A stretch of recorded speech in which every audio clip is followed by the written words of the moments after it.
as a system of equal and indivisible security within which Russia সবসময় একটি গণতান্ত্রিক ও ন্যায়সঙ্গত বিশ্ব ব্যবস্থার পক্ষে, যেখানে প্রতিটি দেশের নিজস্ব সার্বভৌম অধিকার অটুট থাকবে।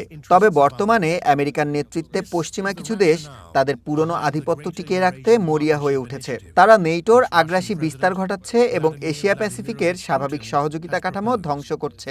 বিশেষ করে ইরানের ওপর আমেরিকা ও ইসরায়েলের যে বিনা উস্কানিতে আক্রমণ আমরা দেখছি, তা মূলত জঙ্গলের আইন প্রয়োগ করে বিশ্বকে অস্থির করারই নামান্তর। এমনকি স্বাধীন দেশগুলোর সার্বভৌম সম্পদ ও রিজার্ভ দখল করতেও তারা দ্বিধা করছে না। এই নব্য উপনিবেশবাদ রুখতে একটি বহুমুখী বিশ্ব গড়া অপরিহার্য।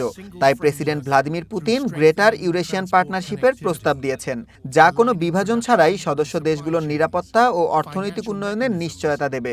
আমরা বিশ্বাস করি, আঞ্চলিক দেশগুলো যখন নিজেদের দায়িত্ব নিজেরা নেবে, তখন বাইরের শক্তির অন্যায্য রাজনৈতিক ও অর্থনৈতিক চাপ থেকে মুক্তি পাওয়া সম্ভব হবে।